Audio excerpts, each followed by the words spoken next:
ನಮಗೆ ಗಣೇಶ ಅಂದ್ರೆ ಒಂಥರ ಖುಷಿ ಹಬ್ಬ.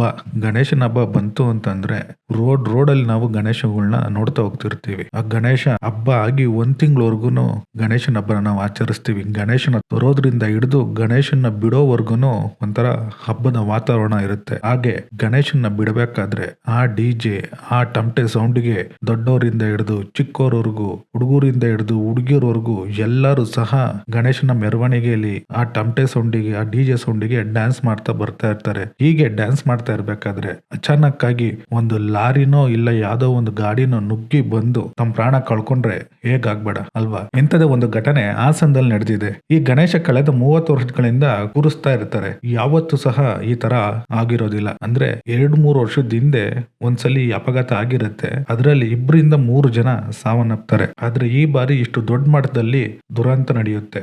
ಯಾರು ಕೂಡ ಊಹೆನೂ ಸಹ ಮಾಡಿರೋಕ್ಕಾಗಲ್ಲ. ಅಂತಹ ದುರಂತ ಈ ಬಾರಿ ಹಾಸನದ ಗಣೇಶ ಮೆರವಣಿಗೆಯಲ್ಲಿ ನಡೆದಿದೆ. ಹಾಸನದ ಹೊಳೆನರಸೀಪುರದ ಹೊಸಳ್ಳಿಯಲ್ಲಿ ಗಣೇಶನ ಮೆರವಣಿಗೆ ವೇಳೆ ಟ್ರಕ್ ನುಗ್ಗಿ ವಿದ್ಯಾರ್ಥಿಗಳು ಸೇರಿ 9 ಜನ ಸ್ಥಳದಲ್ಲೇ ಪ್ರಾಣ ಕಳ್ಕೊಂಡಿದ್ದಾರೆ. ಆದ್ರೆ ಒಂದು ವಿಪರ್ಯಾಸ ಅಂತಂದ್ರೆ ಈ ಆಕ್ಸಿಡೆಂಟ್ ಅಲ್ಲಿ ಯುವಕರೇ ಹೆಚ್ಚು ಮೃತಪಟ್ಟಿದ್ದಾರೆ. 20ಕ್ಕೂ ಹೆಚ್ಚು ಜನ ಗಾಯಗೊಂಡಿದ್ದಾರೆ. ಈ ಘಟನೆಯಲ್ಲಿ ಮನೆಗೆ ಆಧಾರವಾಗಬೇಕಿದ್ದವರು ಜೀವ ಕಳ್ಕೊಂಡಿದ್ದಾರೆ. ಇವರಲ್ಲಿ ಯಾರು ಸಹ ಶ್ರೀಮಂತರಲ್ಲ, ಎಲ್ಲರೂ ಸಹ ಬಡವರು, ಮಧ್ಯಮ ವರ್ಗದವರು. ಒಬ್ಬೊಬ್ರದ್ದು ಒಂದೊಂದು ಕಣ್ಣೀರ ಕಥೆ ಆಗಿದೆ. ಅವರ ತಂದೆ ತಾಯಿಯವರದು ರೋದನೆ ಕೇಳಿದ್ರೆ ಕರಳು ಹಿಂಡಿ ಬರುತ್ತೆ. ಎಲ್ಲ 19, 17, 23, 25 ಈ ತರ ಇಷ್ಟು ಚಿಕ್ಕ ಏಜ್ನವ್ರು ಇರ್ತಾರೆ. ಅದರಲ್ಲಿ 17 ವರ್ಷದ ಈಶ್ವರ್ ಅವ್ರ ತಂದೆ ಊರ ಹಬ್ಬ ಇರುತ್ತೆ ಅಂತೇಳಿ ಮಗನ್ಗೆ ಊರಿಗೆ ಬಾ ಅಂತೇಳಿ ಫೋನ್ ಹಾಕಿರ್ತಾರೆ. ಆದ್ರೆ ಈಶ್ವರ್ ಇಲ್ಲಿ ಗಣೇಶನ್ ಬಿಡ್ತಾ ಇದ್ದಾರೆ, ಗಣೇಶನ್ ಮೆರವಣಿಗೆ ಮುಗಿಸ್ಕೊಂಡು ನಾನು ಮನೆಗ್ ಬರ್ತೀನಿ ಅಂತ ಹೇಳಿರ್ತಾನೆ. ಮನೆಗೆ ಜೀವಂತವಾಗಿ ಬರ್ಬೇಕಾಗಿದ್ ಮಗ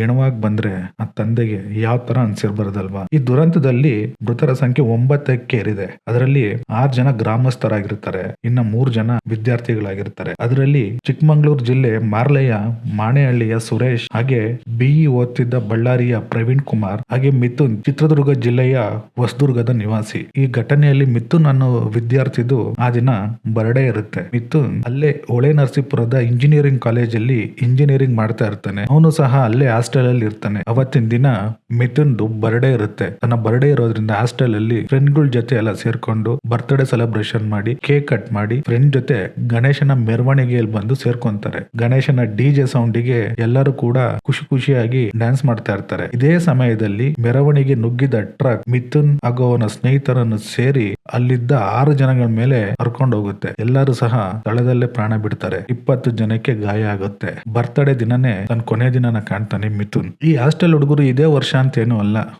ವರ್ಷನೂ ಸಹ ಈ ಗಣೇಶನ ಮೆರವಣಿಗೆಯಲ್ಲಿ ಪಾಲ್ಗೊಳ್ತಾ ಇರ್ತಾರೆ. ಕಾರಣ ಏನಪ್ಪಾ ಅಂತಂದ್ರೆ ಗಣೇಶನ ಇವರ ಕಾಲೇಜ್ ಪಕ್ಕದಲ್ಲೇ ಕೂರ್ಸಿರೋದ್ರಿಂದ ಈ ಹಾಸ್ಟೆಲ್ ಹುಡುಗರು ವರ್ಷ ಈ ಗಣೇಶನ ಮೆರವಣಿಗೆಯಲ್ಲಿ ಪಾಲ್ಗೊಂಡಿರ್ತಾರೆ. ಈ ವರ್ಷನೂ ಸಹ ಅದೇ ತರ ಗಣೇಶನ ವಿಸರ್ಜನೆಯಲ್ಲಿ ಪಾಲ್ಗೊಂಡಿರ್ತಾರೆ. ಆದ್ರೆ ವಿಧಿ ಅವ್ರ ಜೀವನದಲ್ಲಿ ಈ ತರ ಆಟ ಆಡುತ್ತೆ ಅಂತ ಯಾರು ಸಹ ಊಹೆ ಮಾಡಿರೋ ಚಾನ್ಸೇ ಇಲ್ಲ. ಇದರಲ್ಲಿ ಪೊಲೀಸರ ನಿರ್ಲಕ್ಷ್ಯನ ಕಾರಣ ಅಂತ ಸ್ಥಳೀಯರು ಆಕ್ರೋಶ ಕೂಡ ವ್ಯಕ್ತಪಡಿಸ್ತಾ ಇದ್ದಾರೆ. ಸ್ಥಳೀಯರು ಹೇಳೋ ಪ್ರಕಾರ ಈ ಗಣೇಶನ 30 ವರ್ಷದಿಂದ ಕೂರಿಸ್ತಾ ಬರ್ತಾ ಇರ್ತಾರೆ. ಪ್ರತಿ ವರ್ಷನೂ ಕೂರಿಸ್ದಂಗೆ ಈ ವರ್ಷನೂ ಗಣೇಶನ ಕೂರಿಸ್ತಾ ಇರ್ತಾರೆ. ಬೆಳಗ್ಗೆಯಿಂದನೂ ಸಹ ಎಲ್ಲ ಖುಷಿಯಾಗಿ ಗಣೇಶನ ಕೂರಿಸ್ತಾ ಬಂದಿರ್ತಾರೆ. ಆರ್ಕೆಸ್ಟ್ರಾ ಎಲ್ಲವೂ ಕೂಡ ಶಾಂತಿಯುತವಾಗಿರುತ್ತೆ. ಎಲ್ಲೂ ಕೂಡ ಯಾವುದೇ ತೊಂದರೆ ಇಲ್ಲದೆ ಎಲ್ಲರೂ ಕೂಡ ಖುಷಿಯಾಗಿರ್ತಾರೆ. ಹಾಗೆ ಸಂಜೆ ಆಗ್ತಿದ್ದಂಗೆ ಹಾಸ್ಟೆಲ್ ಹುಡುಗರು ಸೇರಿ ಎಲ್ಲರೂ ಸಹ ಮೆರವಣಿಗೆಯಲ್ಲಿ ಪಾಲ್ಗೊಂಡಿರ್ತಾರೆ. ಹಾಗೆ ಈ ಗಣೇಶನ ಎಲ್ಲಿ ಕೂರಿಸಿರ್ತಾರೆ ಅಲ್ಲಿ 2 ರೋಡ್ ಇರುತ್ತೆ. ಈ ಮೆರವಣಿಗೆ ಹೋಗೋದು 2 ರೋಡ್ ಇರುತ್ತೆ. ಅದರಲ್ಲಿ ಒಂದು ರೋಡ್ ನ ಬ್ಲಾಕ್ ಮಾಡಿರ್ತಾರೆ. ಹಾಗೆ ಒಂದು ರೋಡ್ ನ ಗಾಡಿಗಳು ಓಡಾಡಕ್ಕೆ ಬಿಟ್ಟಿರ್ತಾರೆ. ಅಂದ್ರೆ ಒಂದೇ ಸೈಡ್ ಅಲ್ಲಿ ಗಾಡಿ ಹೋಗೋದು ಅಲ್ಲೇ ಬರೋದು ಅಲ್ಲೇ, ಎರಡೂ ಸಹ ಒಂದೇ ಜಾಗದಲ್ಲಿ ಇರುತ್ತೆ. ಈ ಟೈಮ್ ಅಲ್ಲಿ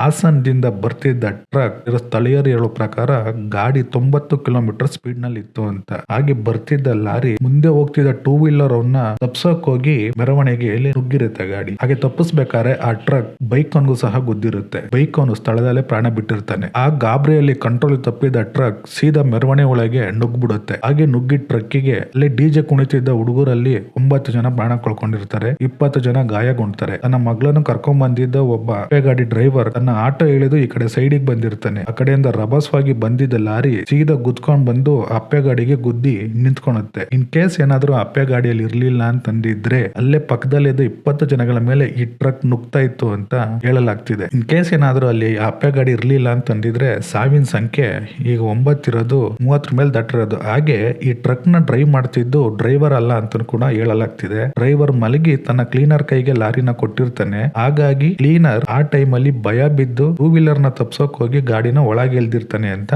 ಹೇಳ್ತಾ ಇದ್ದಾರೆ. ಹಾಗೆ ಡ್ರೈವ್ ಮಾಡ್ತಿದ್ದಂತ ಕ್ಲೀನರ್ ಸಿಕ್ಕಿಲ್ಲ. ಹಾಗೆ ಗಾಡಿಯಲ್ಲಿ ಮಲಗಿದ್ದವನು ಅಲ್ಲಿರೋ ಗ್ರಾಮಸ್ಥರ ಕೈಗೆ ಸಿಕ್ಕಿದ್ದಾನೆ. ಅವ್ರನ್ನ ಪೊಲೀಸರಿಗೆ ಒಪ್ಪಿಸಿದ್ದಾರೆ. ಘಟನೆ ತಿಳಿತಿದ್ದಂತೆ ಸ್ಥಳಕ್ಕೆ ಮಾಜಿ ಸಚಿವ ಎಚ್.ಡಿ. ರೇವಣ್ಣ, MLC ಸೂರಜ್ ರೇವಣ್ಣ, ಸಂಸದ ಶ್ರೇಯಸ್ ಪಟೇಲ್ ಹೋಗ್ತಾರೆ. ಈ ವೇಳೆ ಪೊಲೀಸರ ವೈಫಲ್ಯದಿಂದನೇ ಈ ಘಟನೆ ನಡೆದಿದೆ ಅಂತ ರೇವಣ್ಣ ಆರೋಪ ಮಾಡ್ತಾರೆ. ಹಾಗೆ ಸಂಸದ ಶ್ರೇಯಸ್ ಪಟೇಲ್ ಅಪಘಾತದ ಬಗ್ಗೆ ತನಿಖೆ ಆಗ್ಬೇಕು ಅಂತ ಹೇಳಿದ್ದಾರೆ. ಈ ದುರಂತಕ್ಕೆ ಸಿಎಂ ಸಿದ್ದರಾಮಯ್ಯ ಅವರು ಸಂತಾಪನ ವ್ಯಕ್ತಪಡಿಸಿದ್ದಾರೆ. ಈ ಘಟನೆ ಮನಸ್ಸಿಗೆ ತೀವ್ರ ನೋವು ಉಂಟು ಮಾಡಿದೆ ಅಂತ ಮರುಕ ವ್ಯಕ್ತಪಡಿಸಿದ್ದಾರೆ. ಮೃತರ ಕುಟುಂಬಗಳಿಗೆ ತಲಾ 5 ಲಕ್ಷ ರೂಪಾಯಿ ಪರಿಹಾರವನ್ನು ಸಹ ಘೋಷಿಸಿದ್ದಾರೆ. ಹಾಗೆ ಗಾಯಾಳುಗಳ ವೆಚ್ಚವನ್ನು ಸರ್ಕಾರವೇ ಭರಿಸುತ್ತೆ ಅಂತ ಹೇಳಿದ್ದಾರೆ. ಹಾಗೆ DCM DK ಶಿವಕುಮಾರ್, ಮಾಜಿ ಪ್ರಧಾನಿ HD ದೇವೇಗೌಡ, ಕೇಂದ್ರ ಸಚಿವ ಪ್ರಹ್ಲಾದ್ ಜೋಶಿ, ವಿಪಕ್ಷ ನಾಯಕ R ಅಶೋಕ್, JP ರಾಜ್ಯಾಧ್ಯಕ್ಷ BY ವಿಜಯೇಂದ್ರ, ಶಾಸಕ ಯತ್ನಾಳ್ ಪ್ರತಾಪ್ ಸಿಂಹ ಸೇರಿ ಹಲವು ನಾಯಕರು ದುರಂತಕ್ಕೆ ಸಂತಾಪ ವ್ಯಕ್ತಪಡಿಸಿದ್ದಾರೆ. ಹಾಗೆ ರಾಜ್ಯ ಸರ್ಕಾರ ಮೃತರ ಕುಟುಂಬಗಳಿಗೆ ಹೆಚ್ಚು ಪರಿಹಾರ ನೀಡಬೇಕು, ಹಾಗೆ ಗಾಯಾಳುಗಳಿಗೆ ಚಿಕಿತ್ಸೆಗೆ